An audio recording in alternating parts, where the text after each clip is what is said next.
we are arriving at the end of a 2-day, very rich and intensive dialogue, and to end the 14th edition of Arctic Futures Symposium. And I will be summarizing the conference, not repeating everything, but sharing my main takeaways from some of the discussions, and if you will allow, I will add some personal comments on some of the discussions that have taken place. Now, this conference had a beautiful title, focusing on a forward-looking Arctic. And from the outset, it was clear that discussing a forward-looking Arctic is against the background of a very most turbulent geopolitical development, increased insecurity, and an overheated climate. Now, we started the Arctic Futures with keynote speakers, which set the tune of this conference. And I would say, I would summarize some of the key messages that they gave. And many of these messages, which were repeated in many of the panels during the conference itself. They say, yes, the Arctic is affected by geopolitical turbulences, but the most acute threat in the Arctic is climate change. And I think we all agree with that. And yes, Arctic governments is affected, but the Arctic Council still remains a key forum. And one of the reasons why the Arctic Council is so important is because of its unique structure. But at the same time, it's also recognized that if you want to address the major challenges that the Arctic is facing in all fields, you need increased regional and multilateral cooperation. I want to mention here, make a reference, not in detail, but to the statement that the EU representatives have been giving here, the Secretary General of the European External Action Service and the Director General of DG Mare, illustrating very, very concretely the strong engagement of the European Union on the Arctic in all the fields. I must say that I was nicely surprised that in many of the panels that we had here, that several of the panelists, they referred concretely that in their daily life and projects they have, they profit from the benefits of EU support. I think that all speakers said, also often repeated during the panels, that it's very important to keep the focus high on the Arctic. And finally, there was a very strong message from the president of the ICC of Greenland, also repeated in nearly all the panels, that it's very, very important, a call for inclusion, participation, equal treatment of indigenous people. And I think this is a message, as I said, a key message throughout the conference. Now, what means a forward-looking Arctic when Arctic governments has, and I would say severely affected by geopolitics? Now, this was touched upon in the panel yesterday, day one of the conference, managing the challenges of a changing Arctic. And already here, in the opening statement of the Norwegian State Secretary, she clearly said that Russian aggression in Ukraine, and I would say which has blurring all red lines of international law and fundamental values, made business as usual with Russia impossible. Also, this message, no business as usual, has been repeated in many panels. And she added, the Secretary of State of Norway, that the main objective of the Arctic Council was that cooperation survives during this geopolitical turmoil. And we heard, and I heard with interest, a positive evaluation of the chair of the Arctic Council and some other Arctic senior officials, Morten said that he noted a positive trend, and he was proud which has been achieved in difficult circumstances. And I think that the Arctic Council, and we don't know for how long, is using its maximum of capabilities in the present very restrictive circumstances. What the panel also, this panel, on managing the challenges of a changing Arctic addressed was the challenge of sustainability. And here will be very short. I only would like refer to expression of Matt Fredriksson, who said, if we, the people of the Arctic, are not sustainable, we are cutting the branch we are sitting on. Whatever was not mentioned in this panel, and this is more personal comment, but an issue which was addressed in Anu's Fredriksson panel on avenues of Arctic cooperation was the positive contribution that non-Arctic states, observers or not, can bring to the Arctic file. And here I would like to explain, to comment a little bit. You would expect that in turbulent times where there is reduced Arctic cooperation with a major Arctic state, that this will be a unique opportunity to strengthen cooperation, not only among the Arctic 7, but also with the countries outside the Arctic, many of them which having outstanding expertise in many of the fields which are key for the Arctic, mentioning only Arctic research. It should be an opportunity to join forces. It should be an opportunity for all Arctic states to strengthen cooperation with the willing, the capable, the like-minded non-Arctic states. It could only be a clearly win-win situation for everybody, not least for the people living in the Arctic. My takeaways of Anu's panel, New Avenues on Cooperation, are the following. I understood that there was not a willingness, or nobody is keen of having new avenues or structures of cooperation, but we have to look to the existing structures of or avenues of cooperation and make them work better, or, as somebody of the panelists say, think out of the box. Also here we had a very positive evaluation of regional cooperation in the North. The existing cooperation is positively evaluated. Nordic regions say that they used to work on a daily basis on regional cooperation. Also, the EU representative, EU said that EU shifted more to regional and the local level, and it was announced that there will be a very important new initiative, an Arctic urban and regional cooperation program promoting circumpolar cooperation. As said, the panel addressed also the role of non-Arctic states, and here we had our Polish colleague who gave an explanation on the Warsaw format meetings, allowing to have more political discussions among the observers of the Arctic Council, observer states of the Arctic Council, and with the chair of the Arctic Council. And we believe, I'm sure that Piotr agreed, that there is still potential to improve the dialogue of observers with the Arctic Council. And a very important takeaway, and was said at this panel, was an important avenue. It's not a new avenue, is a strong recommendation to engage with youth in all discussions. The last panel yesterday addressed how to ensure a safe and a secure Arctic. My takeaway was that it was said that a forward-looking Arctic means an increased attention for the aspect of security and safety of the Arctic, and a greater awareness of the security. And we all know that Russia invasion altered the security landscape with a focus on hard North security, with the enlargement of Finland and hopefully soon with Sweden, and more involvement of NATO regarding the High North, both developments which has been positively recommended.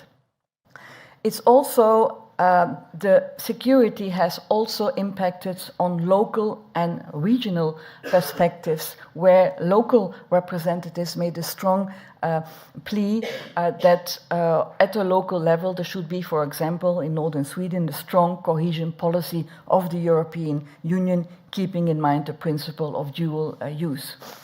Also a plea, and this plea came from our US colleague, for strengthened cooperation among the allies and the partners, and to join forces. And finally, It was maybe not so much discussed in detail, but it was said we need to keep an eye on the broader picture, especially referring to the new role of China and China getting closer with Russia also in the military field. That's what yesterday. So we started this morning, day 2, with, I would say, a refreshing keynote speaker of the rector of Daggroene Olson. And here my takeaways. I think he made a lot of very valuable points, but takeaways, when he was referring to research on climate change, he stressed the need to focus also on adaptation. And I think this is often forgotten in our discussion. He also said that collaboration across areas, across borders is key.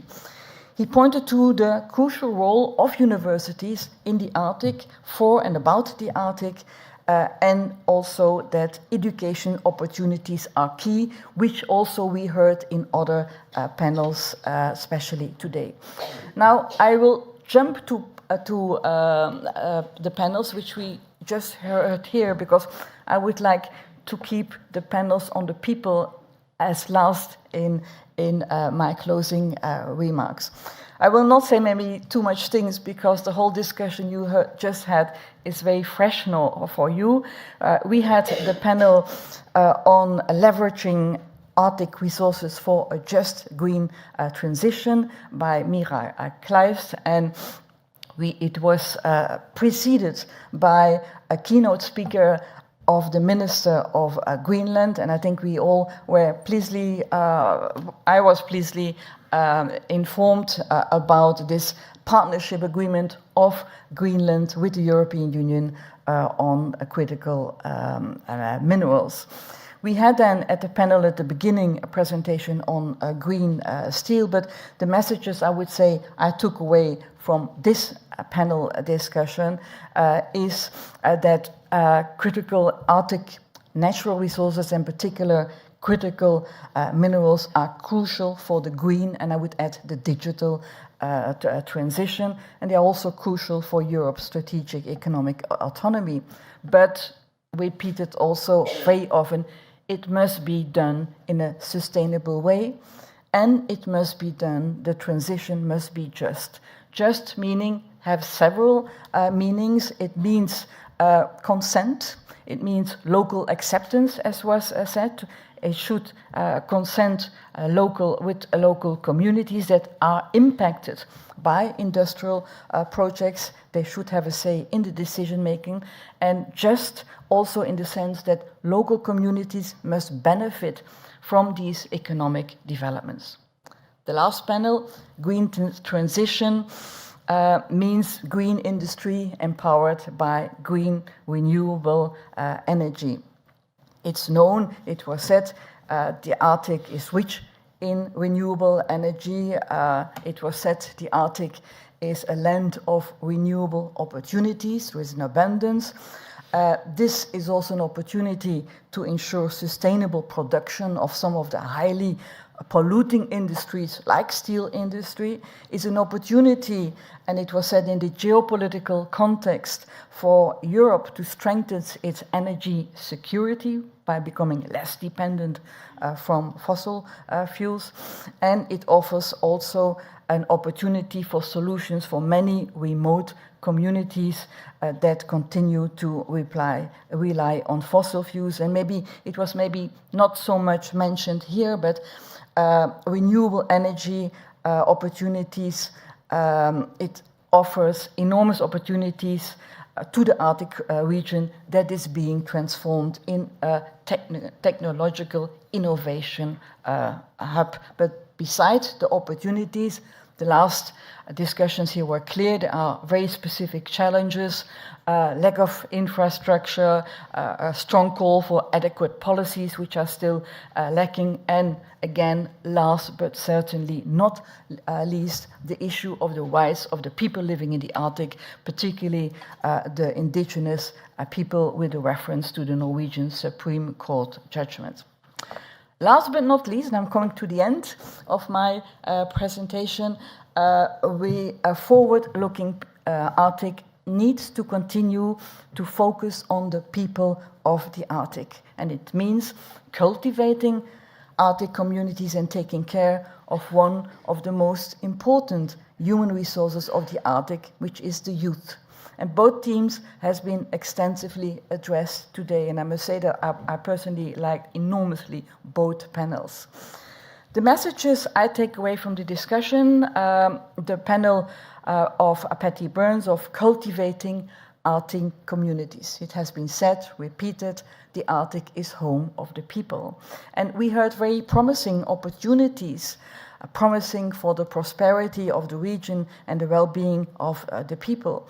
But in order to develop the region in an attractive place to live and to work, incentives are needed. And hence, we had a rich panel discussion and on very concrete ways to, for example, attract skilled work, to build healthy Arctic communities, to cultivate sustainable business, and to create a good quality of life. And we heard very concrete recommendations based on local experience, for example, the city of Oulu.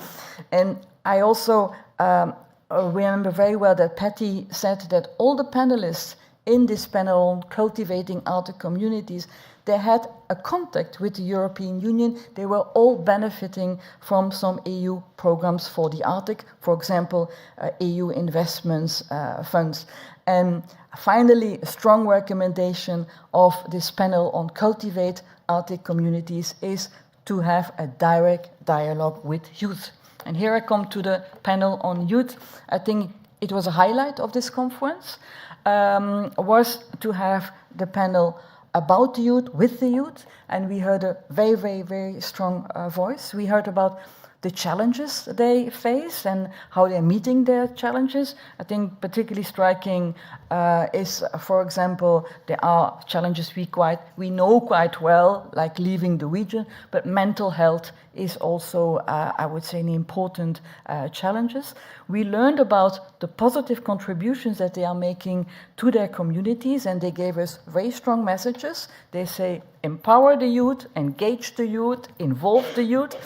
And concrete recommendations, which I certainly, as a former EU official, is to promote youth exchanges program and mobility. I think that one of the most successful programs of the European Union, the most, is the Erasmus program, which has contributed enormously of bringing the youth and cultures together within the European Union. So I think that a takeaway of this conference is certainly that we all agree that Arctic youth must be heard and promoted.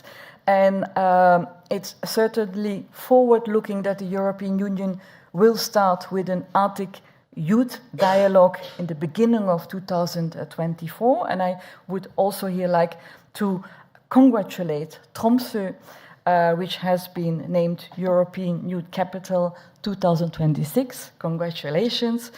And on this positive note, I would like to conclude. I would like to conclude by thanking the organizers, the International Polar Foundations, and particularly Joseph, and all the partners who have participated, contributed for months in making this a successful event. But a conference would not be successful without the participants. And I thank you for your very active contribution, as well the panelists, as those who intervened during the discussions in sharing your insights, your experience, your recommendations. And I wish you, who are not from Belgium like I am, I wish you all very safe travels back home. And at this special time of the year, I would also wish you all the very best for your family, for yourself and your family at the occasion of this year. Thank you very much.